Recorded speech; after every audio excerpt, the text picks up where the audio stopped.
Uttar Pradesh BJP अध्यक्ष के तौर पर 3 साल का कार्यकाल पूरा करने के बाद बुधवार को स्वतंत्र देव सिंह ने संगठन की कमान छोड़ दी है। उन्होंने अपना इस्तीफा बीजेपी अध्यक्ष जेपी नड्डा को भेज दिया है। सियासी रूप से देश के सबसे अहम प्रदेश में बीजेपी के नए सेनापति को लेकर चर्चाएं तेज हो गई हैं। स्वतंत्र देव सिंह का जो भी उत्तराधिकारी होगा, उसी की अगुवाई में 2024 के लोकसभा चुनाव लड़े जाएंगे। ऐसे में सवाल ये उठता है कि बीजेपी यूपी में अपना नया अध्यक्ष ब्राह्मण, दलित या फिर ओबीसी समुदाय में से किसे बनाएगी। यूपी की सियासत में बीजेपी के प्रदेश अध्यक्ष बनाने के 20 साल के सियासी पैटर्न को अगर हम देखें, उसे फॉलो करें, तो किसी ब्राह्मण समुदाय के हाथों में कमान दिए जाने की सबसे ज्यादा संभावनाएं दिखाई देती हैं, जिसके चलते कई ब्राह्मण नेताओं के नाम चर्चा में हैं। वहीं पार्टी का पूरा फोकस 2024 के लोकसभा चुनाव पर है। सूबे के सियासी और जातीय समीकरण को देखते हुए दलित और ओबीसी समुदाय में से किसी को संगठन की कमान सौंपने के कयास लगाए जा रहे हैं।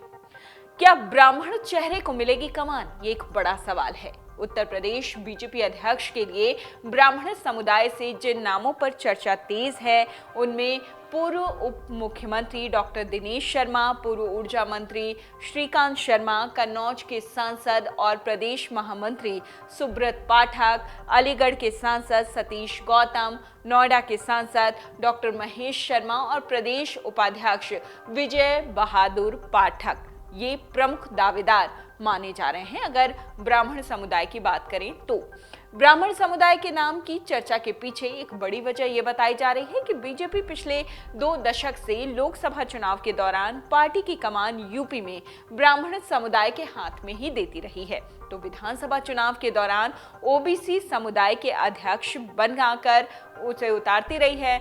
2004 के लोकसभा चुनाव के दौरान केशरी नाथ त्रिपाठी, 2009 चुनाव में रमापति राम त्रिपाठी, 2014 में लक्ष्मीकांत वाजपेयी और 2019 में महेंद्र नाथ पांडे प्रदेश अध्यक्ष रहे।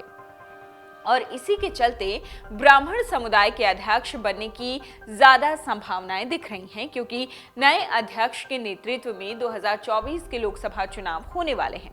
ऐसे में देखना यह है कि ब्राह्मण समुदाय से किसे बीजेपी की कमान मिलती है।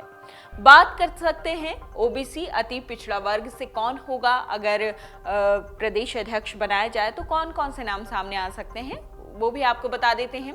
बीजेपी का पूरा फोकस 2024 के लोकसभा चुनाव पर है। इसके ही मद्देनजर योगी सरकार गठन में बीजेपी ने जाति और क्षेत्रीय समीकरण को साधने की कवायद की है। अब संगठन की कमान एक मजबूत हाथ में सौंपकर अपनी जीत के सिलसिले को बरकरार रखना चाहती है बीजेपी, और ऐसे में सूबे के जातीय समीकरण को देखते हुए ओबीसी समुदाय या अति पिछड़ा वर्ग समुदाय में से किसी को बीजेपी प्रदेश अध्यक्ष की कमान सौंप सकती है। ऐसा हो सकता है। यूपी के अध्यक्ष पद छोड़ने वाले स्वतंत्र देव सिंह ओबीसी समुदाय के प्रभावशाली नेता माने जाते हैं, जिसके चलते उनके उत्तराधिकारी के तौर पर किसी ओबीसी समुदाय से ही किसी को प्रदेश अध्यक्ष बनाने की चर्चाएं भी तेज हैं। बीजेपी सूबे में दलितों और ओबीसी पर बहुत अधिक ध्यान दिया जा रहा है और पार्टी ब्राह्मण चेहरों से इतर ओबीसी और दलित के बीच अध्यक्ष के चुनाव पर विचार कर सकती है। स्वतंत्र देव सिंह कुर्मी हैं, ऐसे में माना जा रहा है कि ओबीसी चेहरे के साथ बदलना उन्हें ठीक रहेगा। पहले केशव प्रसाद मौर्य, फिर स्वतंत्र देव सिंह प्रदेश अध्यक्ष के तौर पर बीजेपी ने ओबीसी मतदाताओं पर अपनी पकड़ बनाई है, उसे खोना नहीं चाहती। ऐसे में चुनाव हारने के बावजूद केशव प्रसाद मौर्य का डेप्यूटी सीएम बने रहना एक स्पष्ट संदेश है कि पार्टी ओबीसी वोट खोने के मूड में नहीं है, वो ये जोखिम नहीं उठाना चाहती। सूबे में 52% से ज्यादा ओबीसी वोटर्स हैं जो सूबे में किसी भी राजनीतिक दल का खेल बनाने और बिगाड़ने की ताकत रखते हैं। केशव प्रसाद मौर्य से लेकर बीएल वर्मा तक इसके दावेदार हैं। प्रदेश अध्यक्ष बीजेपी के उस पद के लिए पिछड़े वर्ग से उप मुख्यमंत्री केशव प्रसाद मौर्य के नाम पर भी मुहर लग सकती है।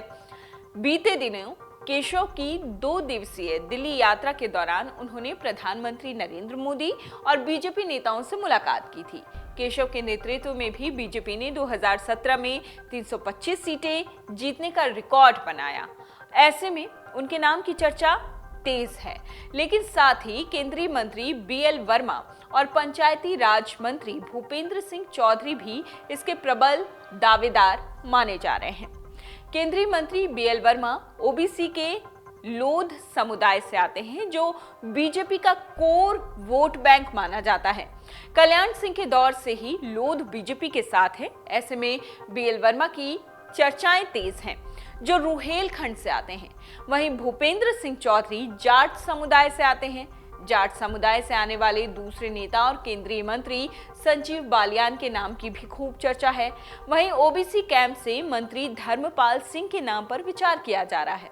इसके अलावा प्रदेश संगठन में महामंत्री का पद संभाल रहे अमरपाल मौर्य का नाम भी प्रदेश अध्यक्ष की रेस में है। दलित चेहरे भी प्रदेश अध्यक्ष की रेस में शामिल हैं। उत्तर प्रदेश चुनाव में दलितों ने बीजेपी का खुलकर समर्थन किया था और इस समुदाय से कोई नेता चुनना भी एक विकल्प हो सकता है। बीजेपी लगातार दलित वोटों पर फोकस कर रही है। ऐसे में दलित चेहरे के तौर पर केंद्रीय मंत्री भानु प्रताप सिंह वर्मा, कौशाम्बी के सांसद विनोद कुमार सोनकर, MLC लक्ष्मण आचार्य और इटावा के सांसद रामशंकर कठेरिया को बीजेपी प्रदेश अध्यक्ष पद के दावेदार के तौर पर देखा जा रहा है। इस तरह बीजेपी किसी दलित को प्रदेश की कमान सौंपकर बड़ा सियासी संदेश भी दे सकती है। आपको बता दें कि गैर यादव ओबीसी में लगभग 58% ने 2017 में बीजेपी को वोट दिया था। यह हिस्सेदारी 2022 में लगभग 65% हो जाने का अनुमान है और ऐसे में दलित समुदाय का बड़ा तबका बीजेपी के साथ जुड़ा हुआ है। बीजेपी ने पहले गैर जाटव दलितों को साधने में सफलता हासिल की, तो वहीं अब जाटव वोटों में सेंधमारी के लिए लगातार कवायद कर रही है। ऐसे में बीजेपी की नजर 2024 के लोकसभा चुनाव पर टिकी हुई है, जिसके चलते सियासी समीकरण बनाने के लिए पार्टी किसी दलित पर भी दांव खेल सकती है। तो क्या हो सकते हैं समीकरण, किन किन चेहरे को पार्टी सामने ला सकती है बीजेपी के प्रदेश अध्यक्ष के तौर पर, हमने आपको बताया। डाउनलोड करें अमर उजाला ऐप और पाएं खबरें लगातार। अगर आप ये वीडियो YouTube पर देख रहे हैं तो हमारे चैनल को सब्सक्राइब करें और बेल आइकन को दबाना ना भूलें। अगर आप Facebook पर ये वीडियो देख रहे हैं तो हमारे पेज को लाइक करें।